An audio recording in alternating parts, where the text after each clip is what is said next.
Gribbs, and I'm really delighted to be here to moderate the League of Women Voters Candidate Forum for the Rochester City Council.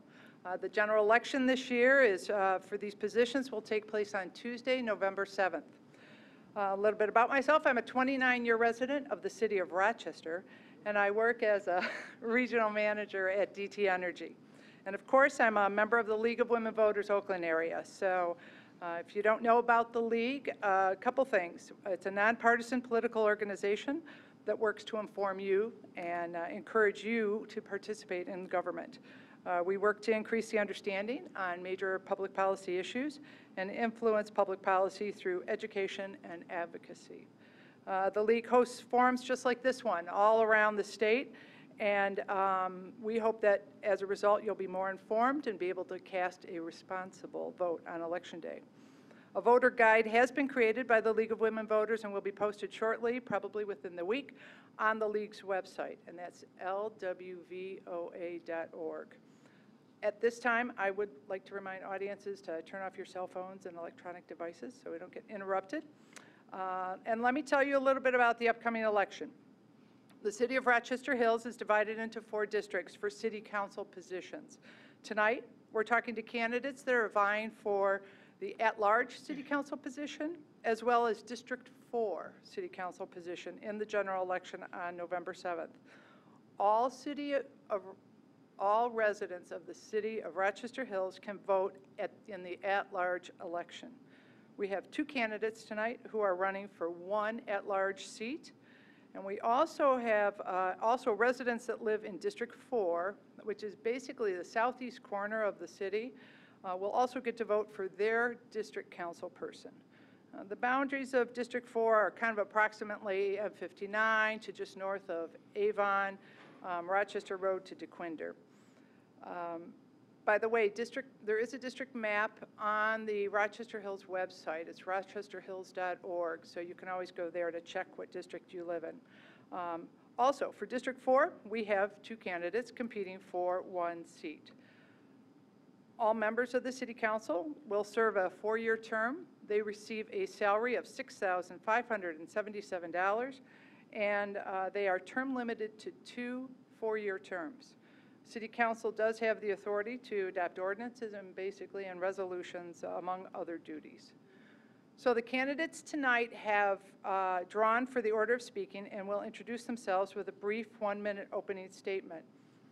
Following the opening statement, the candidates will respond to questions from you, the audience. And as you know, if you've been here before, you can identify who you want to answer your question, and it can go to any or all of the candidates that we have here tonight. In addition, each candidate will have the opportunity to respond to any question, even if they're not asked it directly. Rebuttals will be allowed. And candidates, we've asked them to limit their answers to 2 minutes or less. And I will remind our candidates that responses may only address issues that pertain to this position of City Council. And of course, we won't tolerate any personal attacks this evening.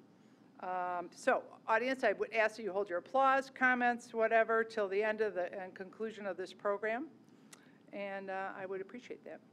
So, let's learn about our candidates. And to begin with the opening statement, first, we will hear from our at-large candidates.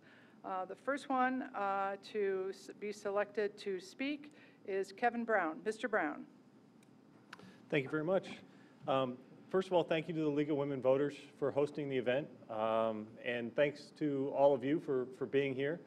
There was a little concern that we wouldn't fill the room tonight, so I'm really glad that you're all out here. My name is Kevin Brown, and first of all, I just want to introduce myself. I've been on City Council since 2013. I've been a resident of Rochester Hills for 17 years. I've been married to my wife, Leslie, for 21 years, and we have 2 children in Rochester Community Schools. I've got a bachelor's degree in electrical engineering from Michigan State University and a master's in business administration from the University of Michigan. So I've got both sides covered this Saturday. I was a former Navy lieutenant on board a nuclear-powered submarine, and I've worked at TE Connectivity for the last 16 years, held positions in engineering, product management, marketing, and sales. Currently a global sales manager responsible for our appliance division. It has been my Thank you very much, Mr. Brown. Next, at-large candidate is Jenny McCardle. Ms. McCardle. My name is Jenny McCardle, and I'm running for Rochester Hills City Council. Thank you to the League of Women Voters and the City of Rochester Hills for hosting this event. And I want to give a special thank you to my husband and my kids who are here tonight, who have joined me on this journey. And thank you, residents, for being here and getting to know your local candidates. When I left the Navy after serving for 5.5 years, my husband and I were looking for a place to call home. And we were looking for a safe city and great schools to put our kids in. And so we decided to lay down our roots in Rochester Hills. As a wife and a working mother of 3, I know how to manage a budget, and I'm familiar with project management as well. But I also hold a master's degree in public administration, and I hope to bring to council my educational background as well as my fresh perspective. And I look forward to answering your questions tonight, and I hope to earn your vote in November. Thank you. Thank you very much. Now we'll hear from candidates from District 4. First one is Ryan Smith. Mr. Smith. First of all, thank you, ladies and gentlemen, for being here. It's a great opportunity for you to get to know all of us. I was born and raised in Berkeley, Michigan, a small, close-knit community in southeast Oakland County. But after the floods of 2014, I moved to the Hills, Rochester Hills. Why Rochester Hills? Well, because it's the premier city to live, work, and raise a family, and I want to do just that. I attended Fair State University, majoring in criminal justice, and have a degree from Baker College in that same study. I have over 15 years of corporate security, as well as a background in construction. I hope to represent the residents of District 4 and be a voice that they can count on. I'm a passionate people person, young and energetic. I'll bring my willingness to help the community and dedication to provide answers to the residents that I'll represent. Thanks. Thank you very much. Next, we'll hear from Ryan Deal. Mr. Deal.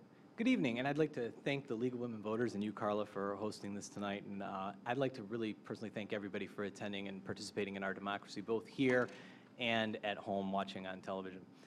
My name is Ryan Deal. My wife, Melinda, and I have lived in Rochester Hills for over 14 years, and the entire time in District 4. We're the proud parents of 8-year-old twin sons, Jack and Brennan, who attend Rochester Community Schools. I'm a graduate of Michigan State University, a Bachelor of Arts, and I'm a graduate of Wayne State University Law School. I'm currently the Judicial Staff Attorney for the Chief Judge of the Oakland County Probate Court, the Honorable Linda S. Hallmark. I'm very involved in our community. I'm currently the Vice President of the Rochester Hills Public Library Board. I was appointed to the board in 2014 and elected to serve a full term in 2015. I also serve on the city's building authority and as president of the Arcadia Park Homeowners Association. I'm running for city council because I believe I have the knowledge and experience to work with the mayor and the other members of city council to keep Rochester Hills on the right track. Thank you. Thank you very much. So we'll take your questions now from the audience, and if you would first identify who you would like to answer your question. Okay. I'd like Kevin Brown to answer this question because I am a resident of District 2 and my vote has not yet been cast, so I'd like to kind of surface an issue and let everybody know about something that is in front of the Planning Commission currently and coming to council. Again, my name is Kathy Buckmaster, District 2 resident, 39 years of Rochester, so I did the math. I think I've got more years than all of you put together, so it was a little scary for me. Okay. I have 2 children that attend Adams High School, which is on the corner of Livernois and Tinkin Boulevard. The matter that's in front of the Planning Commission and coming to council is a new construction of a daycare facility to be located at that high traffic intersection. I'd like to know what we can expect from our city in terms of consideration of this issue, as well as final decisions. Mr. Brown. Great, thank you for the question. So this is the southeast corner, kind of diagonal across from Adams High School. And that property is currently zoned so that it is residential and could have what they call a light business overlay to that area. So the typical process that we go through is if a developer wants to put something in that site, if it meets the standard part of that zoning, it goes to Planning Commission. They can review those site plans, make sure that they meet all of those requirements for our ordinances and everything else.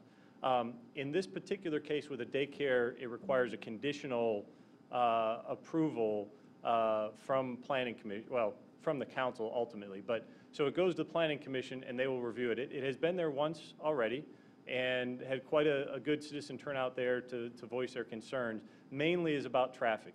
So the daycare drop-off and pickup is the same time as a high school drop-off and pickup. It's a very congested corner. I live at Brewster and Dutton, and completely feel your pain. If you want to go westbound on Tinkin at 7:30 in the morning, it gets pretty hectic there. And a lot of inexperienced drivers going through there. So when it came to Planning Commission a few weeks ago, they had a lot of those questions about the traffic and concerns there, and it's both a citizen and a council-run committee.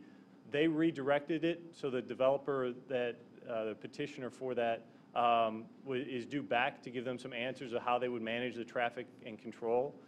So the next step in that process would be they would come back before Planning Commission, and Planning Commission can either recommend or not recommend to council, and then ultimately would come to council and the 7 of us would make a decision there. So I'm happy at this point that the Planning Commission has asked the right questions, sent the candidate off to get some additional answers to see how we can manage the traffic patterns there. So there's still a couple opportunities for everyone in the community to voice their concerns and give input on what that final location is going to be before it comes to council. Mrs. McCardle? I knew that was going to happen. So in regards to this specific issue, I think it's been, handled through the proper channels. However, I think when we look at the ordinance that's on the books right now, residents are to be noted 15 days before the council meeting and only within 300 yards of the property. And so when you space that out to how many people were actually notified and the amount of time it took for people to become involved and voicing their opinions, maybe in the future as a council, we can look at, are those ordinances appropriate, and how can we get more resident feedback before the process begins? Thank you very much. You have a question? Please stand. My name is John Shivish, and I live on 3120 Primrose Drive, Beat District 3. And my question is directed towards Jenny McCardle, I believe. And the question is, would you be in favor of the residents if there was a conflict? And it's stating that city ordinance might be broken to accommodate business to enlarge within the city, butting up against residential residences, or would you be on the side of the residents and trying to keep their quality and standard of living in Rochester Hills? I thank you. Thank you for that question. I'm just going to kind of reiterate it to make sure that I'm understanding you properly. So for instance, a business is looking to expand, however, it seems to affect the quality of life of the residents. And would I be on the side of the residents or on the business? I think that it really is a balancing act to where, it's really important to get the feedback of the residents to make sure that our city, we're growing. We are growing a lot. People want to live here. Businesses want to move here. So we really need to include the feedback of the residents, the businesses, all of the stakeholders as we grow. And I think it comes down to certain situations. It's kind of a hypothetical question. Would I side with the residents? Would I side with the business? It really would come down to the circumstance. And then, again, what the ordinance are and how we can abide by the laws and rules in our city and our state. But I definitely, agree with taking into consideration all views, especially the residents. Mr. Brown, did you have a comment? Yeah, just briefly, I think one of the things we have to be careful with is to really follow the ordinances that we have on the books to the letter of the law, and to make sure that we review those. And there are exceptions made, and there's clauses in a lot of things that allow that. What I'm particularly proud of over the last 4 years, and if a lot of you have seen some of the developments that come in, there are some that the developers will talk to residents and neighboring areas And the ones that don't really get a hard time from the city council when those plans come through. And we've had a lot of success working with the developers and our planning department and encouraging them to hold neighborhood forums, bringing folks in. And some of the developments over the last 4 years, we've been able to say, hey, if you're going to put in this landscaping, let's put in the trees first so that the folks on the other side don't have to look at a dirt lot for a year or two as all the homes are being built. So those are the kind of examples that I think we really do a pretty bang-up job working with the residents in the surrounding areas to make sure that they're engaged in the process. Do you want to be a little more clear about the area that you're concerned about? Yes, I am concerned about Eddington Farms that was denied, that wanted to deny businesses from backing up to their property line, and they brought in a wetland issue. But the main concern that I am concerned about is Rochester Road coming north from Troy. Auburn Road going east and west is packed from John R. to Rochester Road to Livernois. Going north, it's almost a straight line from Auburn Road to Hamlin is packed. Putting more businesses in along Rochester Road is going to create more automobile accidents than there is now. The Auburn-Rochester Road intersection is one of the highest accident-prone areas in the area. With Hamlin School, or I should say Brooklyn School, grade school, being just a quarter-mile away. This is not having anything to do with Hamlin School, which is on Hamlin. There's no such area that has that amount of traffic. So your question is about that particular intersection in that area. Ms. McCardle, would you like to address that? There's a stoplight there now that's hopefully going to help with some of the traffic. However, as far as businesses growing and how that growth affects our public safety and what our infrastructure looks like and what it needs to look like, yeah, I agree with you. Our growth is just exponential right now, and I think it would be a good idea, you know, if I were on council, I would ask to pause and let's get an evaluation of, you know, what our city plan is and feedback from the residents as to what they want it to look like as a whole. Mr. Brown? Sorry, I know we're running a little long in this one, so I'll try to make it quick. But in particular, one of the best parts of that Eddington development in there is that we're now able to get a traffic light there with the realignment, and I think that's going to dramatically increase the safety. The folks that live in there, if you want to come out and go south, if you're coming out of Eddington going south, I mean, trying to make the turn is difficult, so that stoplight's going to be a big benefit for us. And in regards to the development, we do have a really solid master plan for the city that lays out where those developments are and where we're going. And I think we've really pushed over the last 4 years to create walkable areas within the city so that we can reduce some of the traffic and people can start going out on foot and walking around and going from shop to shop and restaurants and coffees and things like that. And the master plan supports that really well. Thank you. This question is for Jenny McCardle. What life experience, other than your professional life, do you think makes you particularly qualified for city government? Thank you for that question. I feel like the duty of a city councilor is to pass ordinances and a responsible budget. And to me, those things take commitment and an attention to detail. So I think back to when I was in the Navy, and I was 18 years old, and I was out in San Diego, and I worked for a senior chief. And her name was Senior Chief Dernbach. And what we did was comb through service records to look for discrepancies to kind of make sure that the sailors were receiving the awards that they were entitled to. And as an 18-year-old, all I wanted to do was go out and explore San Diego. But we would spend hours into the evening combing through these service records, scouring documents, just to get this one little detail right so this next service member could maybe get a promotion or receive their reward. And Senior Chief Dernbach expected that same type of commitment and attention to detail from me. And so I feel like that's an experience, you know, that really ingrained my work ethic. And I feel like I can be a successful counselor because I will bring those character traits to council. Thank you. Thank you. This question is for all four of you. I'm Joanna Van Rampors. I'm not a resident, but a business owner in Rochester Hills.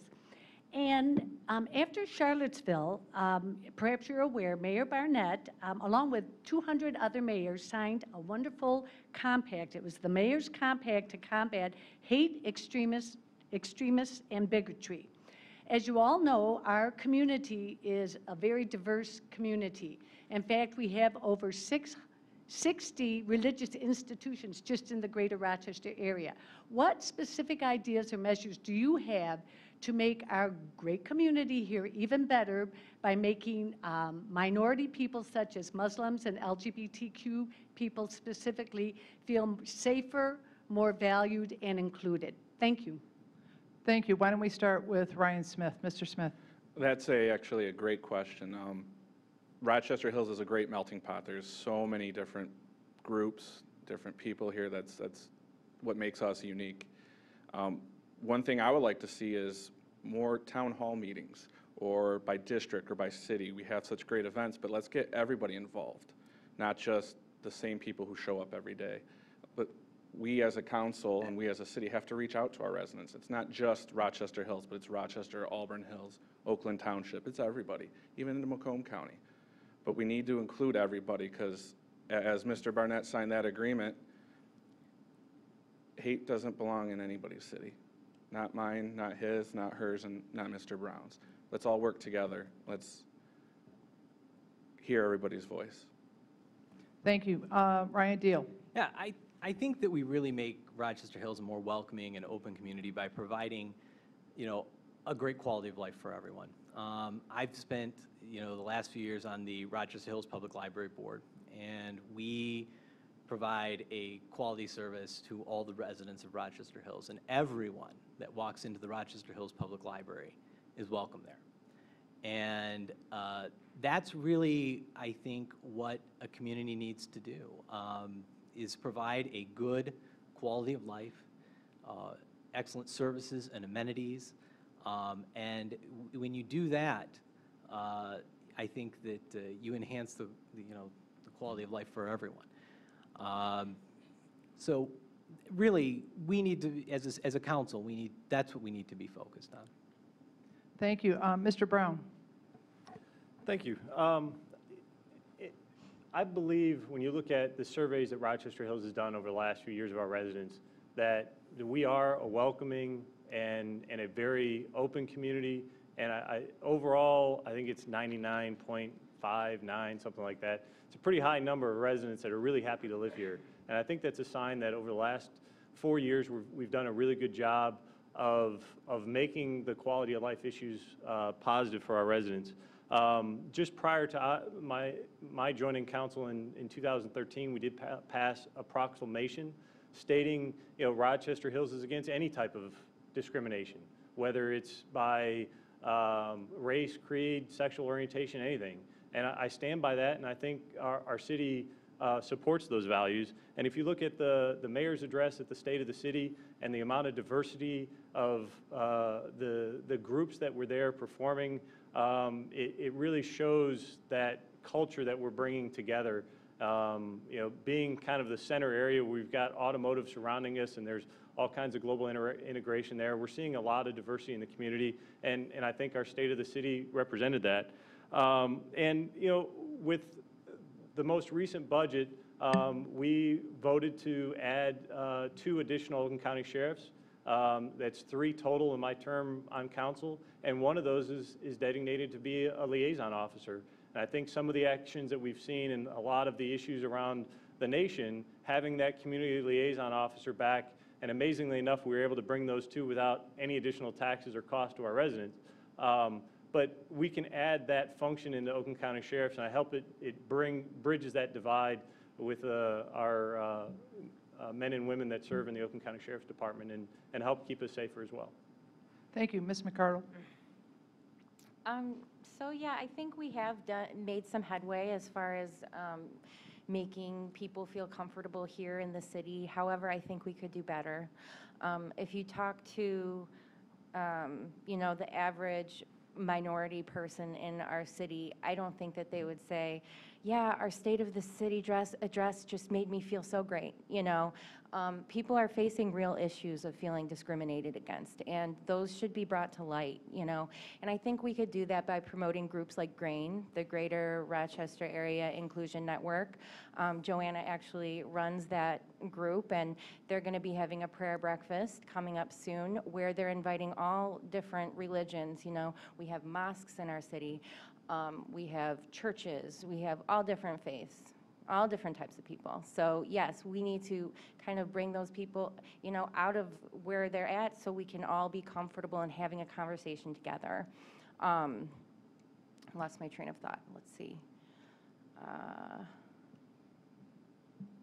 Yeah, oh, and Steph Marita brought on 9/11 member of the Muslim community to come and say the Pledge of Allegiance, and I thought that was a great way to show that, you know, Rochester Hills is on board with, you know, making those connections and fostering those connections. Thank you all.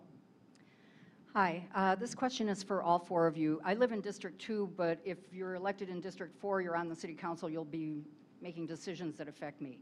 So my question is, I'm Jill Dunphy, I live in University Hills. The sign as you come into Rochester Hills says historic, innovative by nature. And sometimes I feel lately, especially the last 2 days, driving down Livernois and Avon at 5 o'clock at night, that we have forgotten historic and nature, that we're paving everything over. And we are forgetting our historic roots. And there's one house that I pass on Crooks every single day that makes me want to stop my car and get out and throw a temper tantrum. It's, it used to be known as I'm losing it now, the O'Neill Pottery House. And I know this has been a contentious issue for City Council. The person who owns it has, by neglect, let that house fall to ruin. It's a historic property. If we are going to call ourselves historic by nature, what do you plan to do in terms of historic preservation for the very few remaining historic properties that we have in this community? Thank you. Why don't we start with Jenny McCardle? Thank you. So I think that there is some tension when it comes to the historic preservation versus new building. And I've spoken with some passionate people from both sides of that debate. And again, I think it really comes down to the issue that's in front of you. You know, before I would make a decision whether to tear something down, I would like to know the ins and outs of it. And in the same respect, you know, how can a city force a resident to do certain things with their property? You know, so I think there is definitely a debate, but I do believe in historic preservation. Over when I was at Oakland University, OU was tearing down the building on the corner of Butler and Adams. And I was part of a student movement to say, no, don't tear down that building. It's a part of our Oakland University history. And inevitably it came down because it wasn't cost effective, and I still have a brick from it. I was a little bitter, but you know, we move forward. But I do believe in preserving our past, you know, so yeah, that's all I have to say. And I would definitely do my research because our past is really important to me. I'm a third-generation resident, and my grandmother's currently putting together the history of the Meadowbrook Theater Guild, actually, and she was diagnosed with cancer, and I was like, no, Grandma, you got to still go put that history together. And she's like, I'm going, Jenny. So, yeah. Thank you. Mr. Brown. Thank you. Real quickly, you mentioned about paving everything over. Two of the great accomplishments that we've done in council in the last 4 years, we were able to acquire what we call the Ruby property. It's just south of Avon Middle School, and it added a huge, I think it was 10 acres. Susan will get it right. She's nodding. It's 10 acres of green space property on the south side of the city, which is a great addition for the residents on that side. And then also we purchased the green space property just north of what is now Innovation Hills Park. So that new park will also have some green space there. So we're doing a lot of things to try and keep it green, running Tree City USA Awards every year, and we are adding to the green space and made some modifications so we can preserve those and add some access points to it. Regarding the historic district side, personal property rights really are the key decision maker in that. And what we've done as a council is recommended that the Historic District Study Commission will go out and look at the properties that are on the study list or potential list. And they've been kind of lingering out there for probably 10 plus years, maybe longer than that. And really the key is to preserving those homes is to getting to the residents that are on the list and encouraging them to make it historic. If a resident chooses not to, it's really the personal property owner's rights to do what they wish with that property. And there's, a bit of additional upkeep and maintenance requirements that you have to do if you decide to declare it historic. So we've seen them go both ways, and it's a difficult question. We want to preserve the history, but the best way we're doing it is pushing the citizen-run committee, the Historic District Study Commission, to have them re-engage those 20 or 30 homes in the city and make them aware that we have this process and they can get added to that list and preserve them for us. Thank you. Mr. Deal? It's funny, Jill, as you asked your question, I made a list of the responses that I wanted to provide to you, and going third, Kevin stole them all from me. Number one, I appreciate our city's investment in green space. We passed an ordinance and we passed a millage in 2005, and I think that that's one of the things that we're a city that is 88-90% fully developed, and an investment in preservation of green space is absolutely essential to maintaining our community.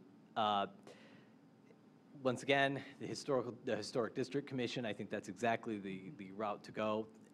To add to that, though, being a lawyer, one of the things that I look at is in assessing any issue that's going to come before council is whatever we propose to do, look at the problem and assess the problem, come up with a solution to address the problem, and then lastly, is that solution legal? In other words, can we do it under the U.S. Constitution, state constitution, and under the city's charter? So, in addressing those issues, we have to be balancing property rights, which are, enshrined in the Constitution and other laws of the state. So, in crafting a solution, we have to make sure that we respect those personal property rights. Thank you. Mr. Smith? When it comes to the city being historic, that's one of the many reasons I chose Rochester Hills. It's what makes Rochester Hills so unique. And maintaining that character is important. That's why we have the historic district. And that property owner of any dilapidated building or rundown resident, we need to work with them, not against them, but with them. The first person that comes to my mind when you think historic building is Nicole Curtis. She buys all these houses in Detroit or Hamtramck, Flint, wherever, and restores them to their glory, if it's possible.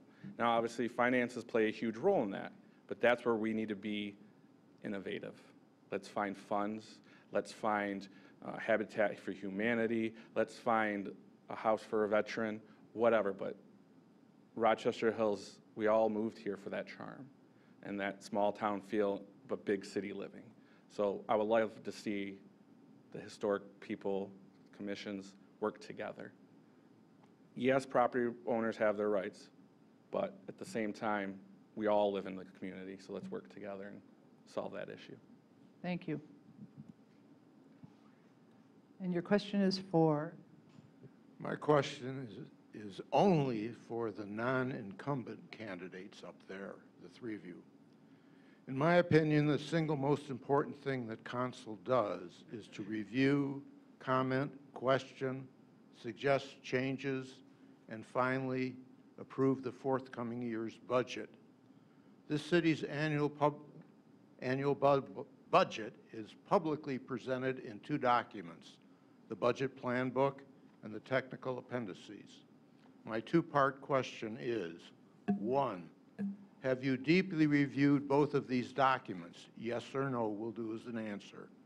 2, if you have reviewed them, what areas, if any, would you suggest increased spending upon, and what areas, if any, should spending be cut? And please explain your reasoning. Thank you. Let's start with Ryan Smith. Mr. Smith. The answer to the first part of your question, Mr. Zindel, is yes, I've reviewed the budget. I would like to see increase in some funding and for our infrastructure.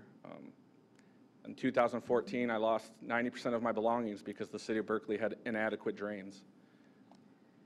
We can't have that happen in Rochester Hills. Granted, we have a great city, but we need to invest in our infrastructure, not just the sewers, but our streets, because that's public safety.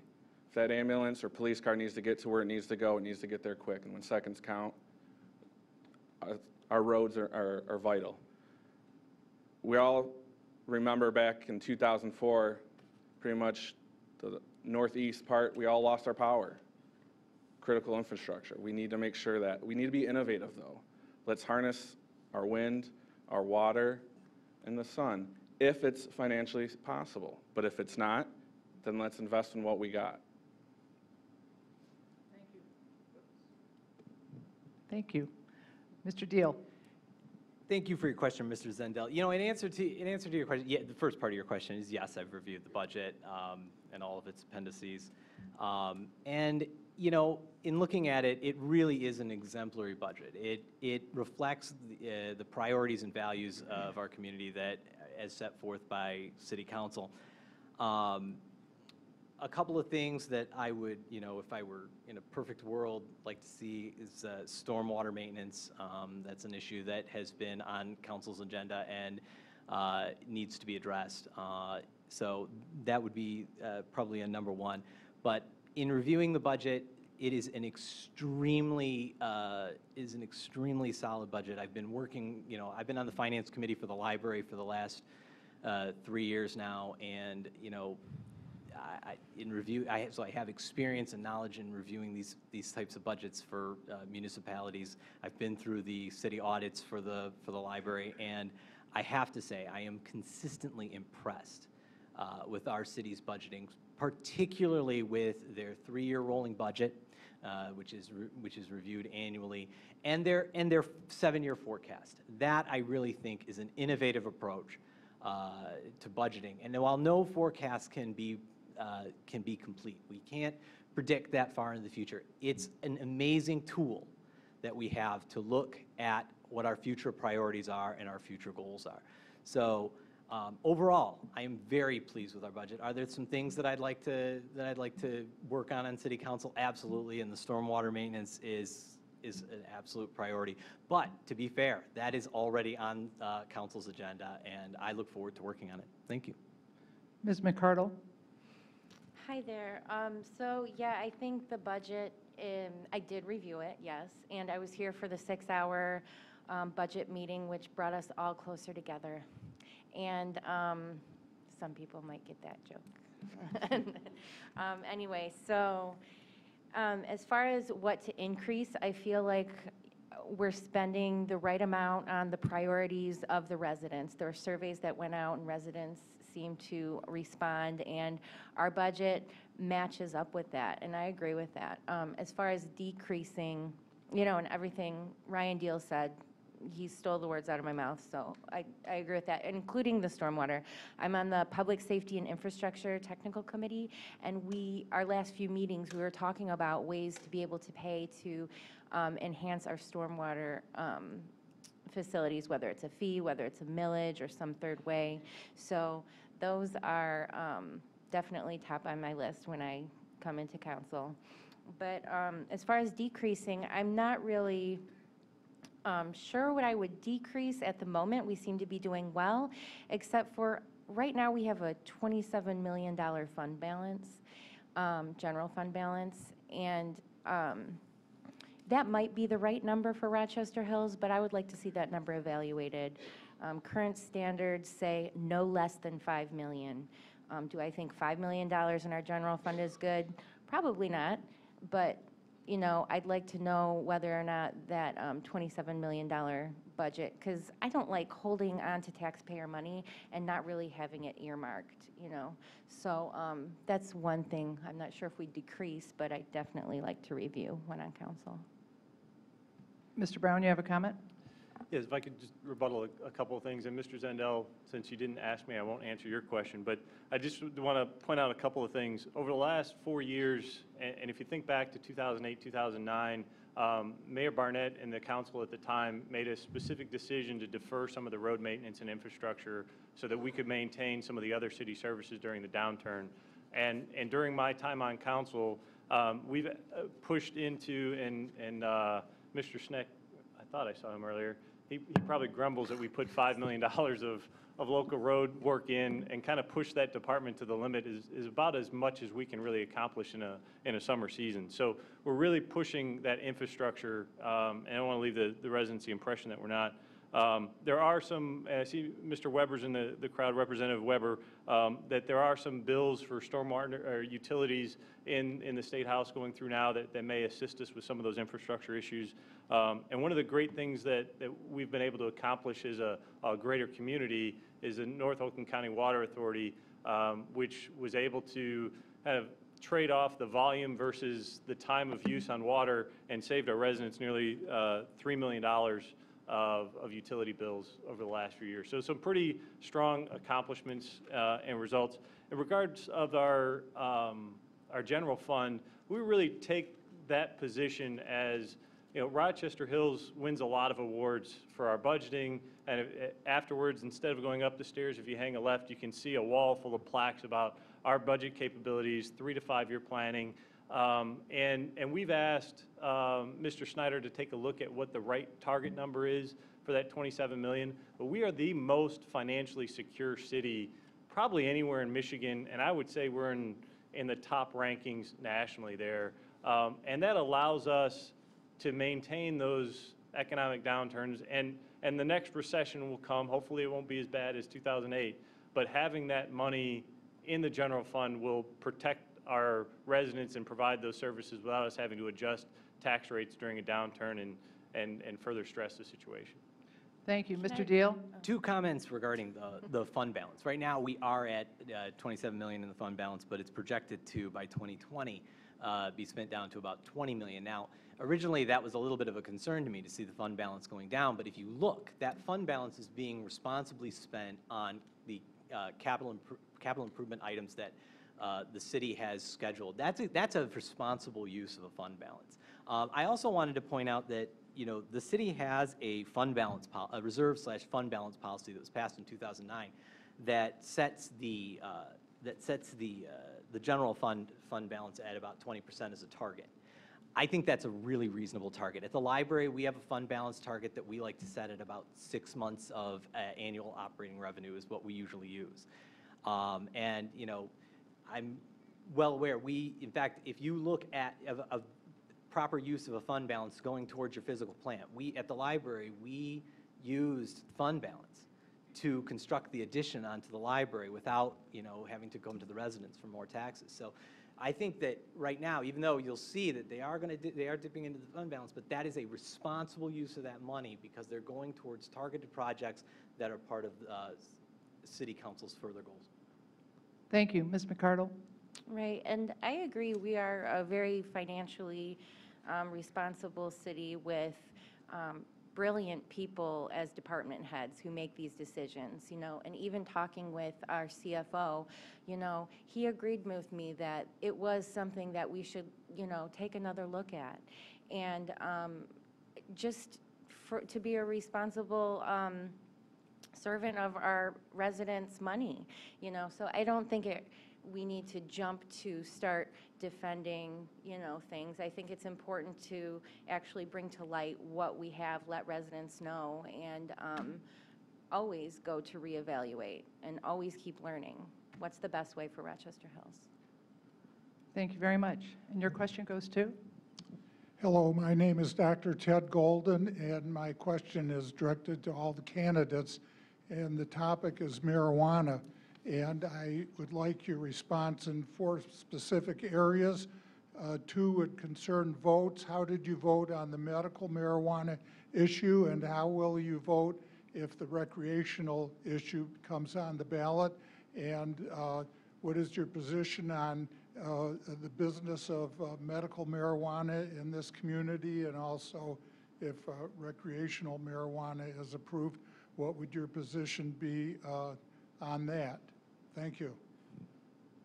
Let's start with Kevin Brown. Mr. Brown. Thank you, Dr. Golden, for the question. I'll say I'm a little reluctant to take questions about how specifically I voted on things. I think voter privacy is very prudent in us, but I will comment about the two topics. I was able to listen to Sheriff Bouchard give a talk about medical marijuana in Michigan, and one of the areas that he talked about was that in Michigan there are more medical marijuana licenses than all of Canada combined. And about 70% of those licenses were issued by a handful of doctors that probably don't reside in the state of Michigan. So I have family members that are in the pharmaceutical industry. I think we can do a very good job of controlling pharmaceuticals. We do level 3 narcotics all the time for patients with all variety of different medications that they're on. So I think we can control the marijuana in that regard. The other part of it with recreational use, I am a firm believer that we took an oath to uphold the Charter, Constitution of the State of Michigan, and the Constitution of the United States. And as part of it, marijuana is still illegal at a federal level. And I am not in favor of passing laws that are in direct violation to, I don't want to say a higher authority, but a senior level of government that is really controlling that area. So I personally don't believe the recreational use argument is the right way to go. If we as a nation want to review the federal laws regarding marijuana, I think we should have an open and honest discourse about that. But I'm not in favor of passing our own laws or ordinances because we choose not to follow other ones that are already on the books. If we want to change that law or ordinance or whatever it is, we should, as a community, get together and push to change those. But kind of ignoring them, I don't think would be the right approach. Jenny McCardle. As far as medical marijuana, I think that, if it's prescribed by a doctor and it's something that helps somebody, I don't see an issue with that. The issue for me would be seeing medical marijuana dispensaries popping up all over Rochester Hills, and that's not really the kind of city that I want to raise my family in. So that being said, as far as recreational use, I agree with Mr. Brown that the federal government has set legislation banning that for recreational use, and I would abide by that. So thank you. Ryan Deal. Like I said, with respect to your first two questions, I'm kind of reluctant to kind of answer a question about how I privately vote in a voting booth, particularly on an issue that doesn't, that's on a statewide level. But what I can tell you is that as an attorney in the probate court, I've had numerous opportunities to deal with the Michigan's medical marijuana law. There's a little known provision in the medical marijuana law that actually talks about child custody, and as Judge Hallmark sits in the family, she did sit for much of her term in the family division of the circuit court, and now she's sitting squarely in probate. But this issue came up a number of times, and it's a state issue. As a city, we're bound to follow we're bound under the law, the U.S. Constitution, the federal laws, and the laws and Constitution of the state of Michigan. And so, whatever the status of the ordinances are, and whatever they may be, the city of Rochester Hills, as a home rule city, is going to be bound to that, and we're going to be obligated to follow whatever the law is regarding marijuana, whether it be medical or recreational use.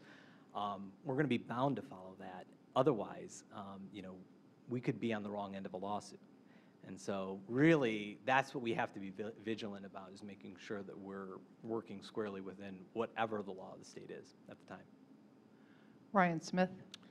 Well, having a criminal justice background, I'm, kind of obvious what my answer is going to be, but until it's voted by us, the residents, and us, the citizens of the United States and state of Michigan, it's an illegal drug. It does have medical benefits, yes, but it needs to be done under the right doctor's care, the right physician's care. People say marijuana or weed is a gateway drug to other harder or harsher drugs. That's everybody's opinion. We as a community need to focus not just on medical marijuana, but other dangerous drugs, whether it be opiates, heroin, alcohol, or whatever. But we don't need Rochester Hills to turn into the next hash bash or whatever. Many people have heard of not in my backyard. When I'm sitting out on my nice patio, I don't want to smell my neighbors' whatever they're choosing to partake in. But then again, that's their property, that's their right, if it's done within the confines of the law. Thank you very much. And who's your question for? For everybody. Thank you. I just want to know what your support would be for the Auburn Road corridor. Mr. Wiggins, who's District 4 right now, and myself, District 3 representative, have been working on redeveloping the Auburn Road corridor. This is a great time for us to actually make a place-making development in the city of Rochester Hills. When I first moved to Rochester in 1980, I lived on Culbertson, and that area hasn't changed since 1980. It looks the same. And because our city has been said it's one of the best places to live, the FBI says it's one of the safest places to come, this is an area where we can actually redevelop it. But it's going to come with a price tag. We talk about the fund balance of the general fund being high, but we're going to have to dip into it for that. So I just would like to know, are you going to be supportive of developing that area for the residents to have increased home values and for the businesses there? Or are you going to be more fiscally responsible and want to keep that money in the general fund? Can you specify where on Auburn Hills you're really talking about? So the corridor specifically is between DeQuinder and Culbertson or Ruther High School or Ruther Middle School. But the whole corridor is actually part of the plan, but for right now we're only talking about that small section in District 4. Thank you. Shall we start with Mr. Deal? Sure. Thank you for the question, Dr. Boyer. The Brooklands area is the oldest in the city.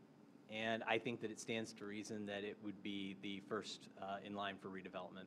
I'm 100% in favor of redevelopment in the Auburn Road corridor and the Auburn. Now, what it may look like at the end of the day, I know we have the Auburn Road corridor study, and really when I look at the study, and I like it, whether or not that's what the end product will be, only time will tell. We're really early in the process. But I want to make it clear that I see redevelopment of the Auburn Road corridor as a fiscally responsible move, because the redevelopment of that corridor and the investment that we put in that area of the city will increase property values, which increases taxes to the city. So I see that kind of investment in our city as the fiscally responsible thing. You increase the value of the homes, the surrounding homes, that brings in additional tax dollars. Same thing with the businesses. They're bringing in tax revenue to the city as well. So I want to make it very, very clear that, my stance is I am a very, very fiscally responsible, but I also understand, as my wife's a business person, she's a lawyer, I understand the need that you have to spend some money to make money. And a perfect example is at the library. When we did the expansion, we were able to create a new area for the Friends of the Public Library to sell books, and the book sales have increased at the used library book sale because of the having a better place to display the books. So this kind of thing is fiscally responsible in my eyes. Ryan Smith? Dr. Boyer, that's a very, very great question. As somebody who lives probably less than 100 yards off of the Auburn Road corridor, I have a heavy, heavy vested interest in that area. I run that strip of land all the time as I train for my marathons. I've spoken to numerous residents, numerous businesses, and everybody wants to know when. It should have started yesterday, but at the same time, we have to do this right. We only get one chance to make this a great entrance for our neighbors from the east. As you drive through it now, it's embarrassing. You look at some of these buildings, but at the same time, these businesses want to be there. They want to see that corridor invested. That's our right foot right there. That's our entry from Troy, our entry from Shelby, and we got to make that shine. We got to make that sparkle. Yeah, we're going to have to dip into our funds, but at the same time, like Mr. Deal said, you got to spend money to make money. But with spending our money, we also have to be, again, innovative. Innovation Hills has found grants from Scott's Turf and AT&T and whatnot to beautify. Well, let's get them on board and help with Auburn Road. Let's get Bordines to help donate some plants or the upkeep of those flower beds. Or how about some of the local gas stations to offer, some beverages from their sales to the crew that's going to help. But we need to do it right. Money is involved, absolutely. Money is the root of everything in city government. But we got to make that corridor. That's our shining gem. And again, with living right off of it, I drive that a gazillion times a day. So we got to make sure that that's done right. Thank you. Jenny McArdle? I am so excited for the Auburn corridor. The first house that we bought in Rochester Hills was on Frankson Road, so we were neighbors, but not at the same time. And there's some great spots that we treasured over on Auburn Road, and I just think it would be great to highlight that area of our city. As Mr. Deal said, the Brooklands area is the oldest part of our city, and I think it can be done so that we honor that history, getting back to our historic questions. I like what Rochester City did with the sundial, and they talked about the history of Rochester. Well, maybe we can get that kind of a feel going down on Auburn Road. So yeah, I think that's money worth spending for sure, and it's going directly back to the residents. So taxpayers are paying their dollars, and then it's going back to beautify their neighborhood and bring business and activity down to that area. So for me, that's basically what government is all about. So yeah, I'm totally on board. Can't wait to work with you on it. Kevin Brown? Thank you. And I think when we accepted the Auburn Road Corridor Plan, I think the general consensus up on council with all of us was, do we really have to wait till 2009 to implement this? Can we start doing it sooner? But there's a lot of engineering activity, and for the residents and businesses in that area, we're not ignoring you. There are plans and detailed levels of the road versus the building entrances and all kinds of things that our engineering department told us we have to work out before we can really move forward, so we're not spending money and causing any issues there. I think Auburn Road Corridor is a great opportunity for us to showcase some of the things that we really do well. We've engaged residents, we're looking at traffic patterns, we're looking at walkability, and we're encouraging matching funds. And I know Mr. Schneck is still here. A lot of the projects that we do, we try to get funds that are grants, federal dollars. We can partner with other communities, whether it's bordered to Troy or Oakland Township or Auburn Hills, where we can kind of share that expenses. So this is another opportunity for us to really do that well. And I think the businesses are excited about it, and we can invest in the infrastructure on the road and the layout, work with the residents to understand, do we close off some, do we leave them open, and those types of things are all ongoing conversations we have, but absolutely support it. And if we could get all of the engineering analysis done sooner, I think we would start as soon as we can move it forward. Mr. Deal? I think it's absolutely fantastic that every single candidate that we have, and I think it really says something that every single candidate that we have for city council is in favor of the Auburn Road Corridor. So I think that, as when you're selecting your city council candidate, or your council person, what you have to ask yourself is, which one of these candidates do you have the most confidence in that can get the job done? And like I say, I think that given my experience, in providing public services on the library board, in District 4, I'm the best person to get that done. Thank you. And your question is for? Good evening for everyone. My name is Jacinta Aljarmi, and I live in Bridgewood Farms. I come from a mixed family, mixed religions. So first I'd like to say thank you for respecting our human rights and civil liberties and allowing us to be able to approach you. I have some simpler questions that some of my neighbors were concerned about. On Tinkin Road near Adams High School, the traffic's really, really fast, and people are concerned about that, and they're wondering if maybe you can put a patrol car or something. And so I was just wondering, so that I have 3 questions. One, is that something that you can do? Secondly, personally, I'm concerned about the deer. There seems to be more accidents around here, so my question to any of you is, what proposal do you have to deal with the deer?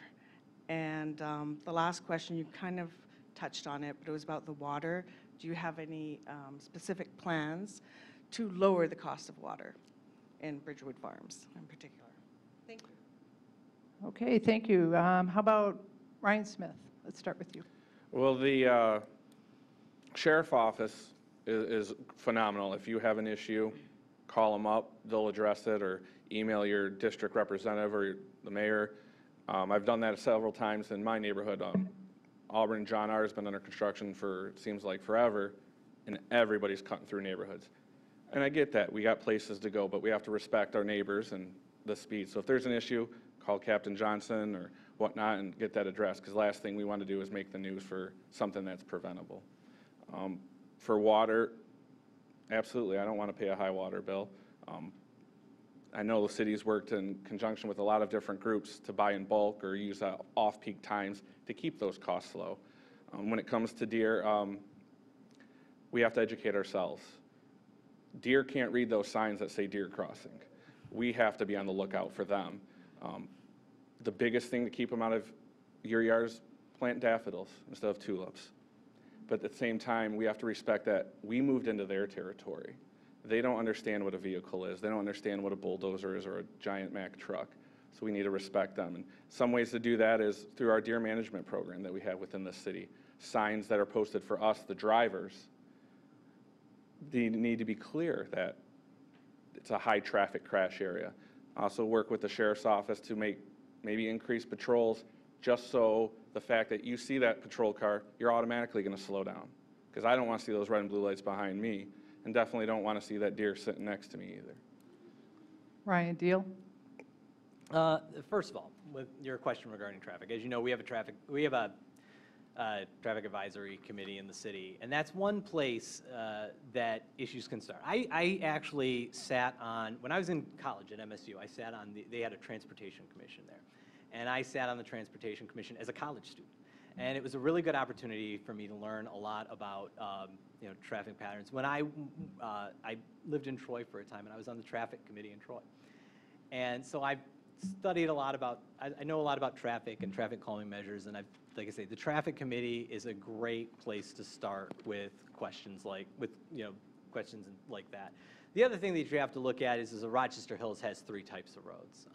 We have roads that are controlled locally, we have roads that are controlled by the state, and we have roads that are controlled by the county. So it's a jurisdictional question. I don't have the map in front of me to tell you, but it's a jurisdictional question when it comes to roads sometimes. So depending on where you get, what we need to do, that we have to look at that as where to get started. With respect to deer, I sympathize with you. I live in Arcadia Park, and I see deer. They're in my backyard. They're in the Christian Memorial Cemetery. As I drive my kids to school in the morning, I see them. For me, anything and everything is on the table when it comes to deer management. As far as water, while I understand that we have, that there are concerns about water rates, the city is addressing those issues. One of the things that the city did was they formed NACWA, which is a regional, authority that helps to leverage the buying power of the different communities to reduce water rates. So the city has saved, I believe, if I'm not mistaken, about $2 million per year by using the NACWA program. So, the city, that is something that the city is actively looking at, and I think, like I say, NACWA is one of the best things that the city's done when it comes to water and water rates. Mr. Brown? Thank you, Mr. Jarmy, for the question. I guess with the patrols, first we do have to be careful what you ask for. Typically, when we get requests like this to put additional traffic monitoring for patrols, generally the residents that live there are the ones that end up getting additional tickets, so it's not always the most popular thing to do. But we do have some tools within the city, and you'll see them at all the elementary schools, where they'll have actual monitors that will let them know what the typical speeds are in that area. And I found Captain Johnson to be very responsive. If we identify an issue, and they can at least kind of keep an eye on when the speeding is occurring, when the peak traffic times are, and then adjust their patrols accordingly to that. Relative to the deer, we do have the Deer Management Committee, and they've done a lot of creative things in the past. We've even tried, and I know Ann Arbor is spending an inordinate amount of money on sterilizing of deer. They actually capture them, neuter them, and put them back in the wild, and I'm not sure how effective that really is. But we do have a Deer Management Committee. They've got a great handbook on all kinds of information of what plants they like, what ones they don't like. At the end of the day, they generally will eat what's there, but you can reduce the impact some. And we have done increased the neon signs, so we'll have, I think, either went from 4 to 6 or 6 to 8 this year. And then they've got some reflective tape that our DPS departments put on the existing ones to kind of highlight that.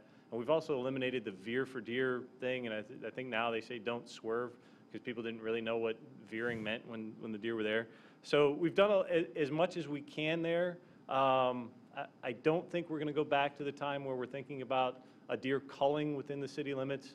It was tried back, I think, 2008 or 9. It was not really popular with the residents.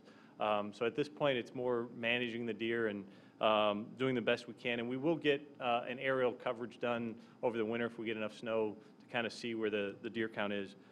Last one on water and sewer. We've talked about NACWA already, saved a significant amount of money since it started. I've been on the Water and Sewer Committee for the last 4 years, where we review the rates. Oddly enough, when we have cooler summers like this, we use less water, and the rates tend to go up because you have to cover the fixed cost. What we've done, and it's been pretty creative with our finance team, is that we look at kind of a trend over the last 3 years. And what we try to do is, in our recommendations from that committee, is not kind of following the peaks and valleys of hot and cold summers, that we'll sort of smooth that out.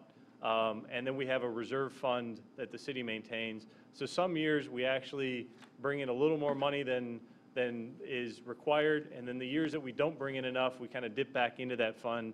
But for those of the residents that are out there on a fixed income, it kind of smooths that water bill. And the last one, not city related, DTE Energy will do an energy audit of your house. And when they come in, they do a lot of things like light bulbs, and they actually have faucets where they can restrict the flow. And they come in and do that service and audit for you. So that will help some. But we try to keep that down, and I think NACWA did, I think it's close to $3 million since the inception now of savings there. So we're trying to keep pushing that one. Yes, we do that energy audit. All right, Jenny thank you. McCardle. I don't like going last because everyone already said all the answers, but I will add that, you know, when it comes to the Deer Management Action Committee, they're so thoughtful and always trying to think of new ways to engage residents. And like Mr. Brown said, they do the overhead aerial shot to kind of give us a picture of how many deer we have in our city in the winter if it's a white snow on the ground. I think last year we couldn't get it because there wasn't enough snow on the ground. But we also use the other ways, like I was at the last meeting where we changed the slogan from "Don't veer for deer," because I never knew what that meant. Like, are you supposed to hit the deer? Apparently that's what you're supposed to do. But we changed it to "Slow down," something, I forgot, okay. But it seems to make more sense. You would get it, slow down and watch for deer. So anyway, that's as far as your deer question. I think we're doing the best we can, and we have to learn to live with them. As far as traffic, you know, I've learned that the Oakland County Sheriff Department has received over the last, 5 years, many more calls from residents who are concerned about the speeds in their neighborhoods, and they've been, reacting to that. So that is always an option for you. Also to maybe get one of those monitors. And the Captain Johnson, at one of the public safety and infrastructure meetings said those were really effective. They can capture that people see those and actually slow down. So that might be an option too. Sure. Do you have another question? Okay, so let's take this question, and then if we have time, please, Dan. Who's your question for? Once again, for the non-incumbent candidates, the agenda for every upcoming council meeting is published the prior Wednesday at 5 o'clock.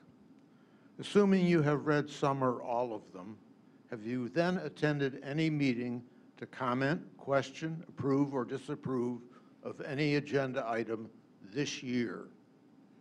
Why don't we start with Ryan Deal? Sure. I read them all. I read them when they come out. I read the accompanying packet that's available online. So, and one of the great things about the city is that our government is extremely transparent. Most of the things that most of the documents for Rochester Hills you can find from the front page of the website. So, you get to basically take a look at virtually everything that the council's looking at before the meeting. And insofar as, commenting, I'm not much of a commenter at city council meetings regarding agenda items. One of the things that I found is that our city council people are extremely accessible. One of the things that you can find online is every single telephone number for every member of council, and you can call them directly. Leave a voicemail message. They're extremely responsive. If I have a question, I do that. The other thing is, city staff are phenomenal. When you have a question, you can ask them. If I feel comfortable enough calling Joe Snyder when I take a look at a budget item and giving him a call. Now, full disclosure, his kids go to school. His kids go to school with my kids, so I see Joe at birthday parties and things like that. He was on a field trip with my wife yesterday. So, while I may not be so much for making a public comment on the record, I communicate with council members regularly, and you all should. They're very accessible.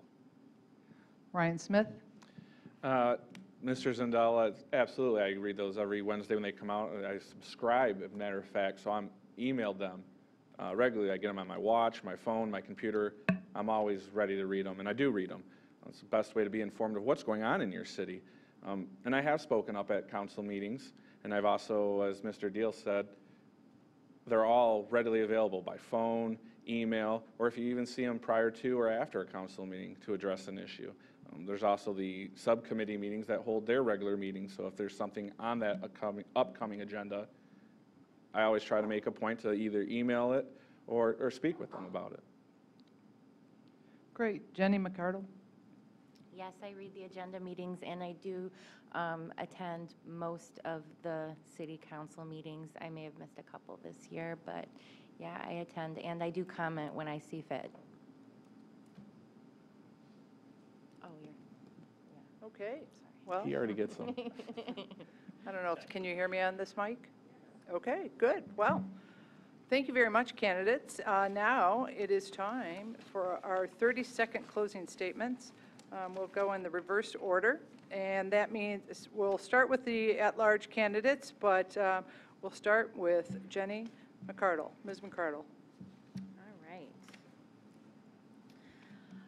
I will just close by saying thank you again, and I love this city, and I'm passionate about making our local government reflect the values of the people that live here. I hope I've earned your vote tonight, and vote for Jenny McArdle on November 7th. City Council, Rochester Hills at large. Thank you. Thank you very much. And next, we will have another at-large candidate, Kevin Brown. Mr. Brown. Yeah, thank you to the League of Women Voters, supporters, my wife and kids who have actually been out campaigning this year, and all the residents that came out tonight. I'm honored to serve the residents of Rochester Hills. I believe my record is strong, and I've earned the endorsements of Mayor Barnett and Representative Weber, and most importantly, all of the 6 colleagues with diverse political backgrounds that I serve with currently. I hope my answers, record, and results over the last 4 years have earned your most valuable endorsement and ultimately your vote on November 7th. Thank you. Thank you very much. And now we'll hear from the District 4 Council candidates. Let's start with Ryan Deal. Mr. Deal. First of all, thank you for your questions and your attendance here tonight. As a husband, father, attorney, and 14-year Rochester Hills resident, I feel I have the education and experience to best represent you on council in District 4. I'm endorsed by the mayor and all members of City Council, including our state representative, our county commissioner, Adam Kokendorfer, because they believe and they have the confidence in me that I can best help keep Rochester Hills on the right track. I hope after what you've heard tonight, you do too. Thank you. Thank you very much, Mr. Deal. And last but not least, of course, District 4 Council candidate Ryan Smith. Mr. Smith. Thank you, ladies and gentlemen, City Council, Clerk's Office, Mr. Mayor. Vince Lombardi once said, individual commitment to a group effort, that's what makes a team work, a company work, a society work, and a civilization work. People ask me why I want to be a politician. I don't. I'm just a fun-loving, hard-working guy who wants to give back to the community that he now calls home. Thank you. Okay. So tonight's forum is going to be rebroadcast every day through Election Day, which is November 7th. And it'll be rebroadcast at 7:30 in the morning and 5:30 at night. It'll be on Comcast Channel 20, WOW Channel 10, and AT&T's Channel 99. And of course, you can always check the Rochester Hills website because you can get it on demand there. That's rochesterhills.org. I'd like to extend a special thank you to the City of Rochester Hills for providing tonight's venue, to employees Jason Dale and Eric Perry, who are in the back, for their assistance tonight with all the technology. And I'd like to thank the audience. You guys had some great questions tonight. And on behalf of Ann Edwards, and also who is our coordinator for the League of Women Voters Forum tonight, and Karen DeGrundle, who's our volunteer with the League of Women Voters, and we're all part of the League of Women Voters Oakland area, I'd like to say thank you very much, and let's give a big round of applause to our candidates.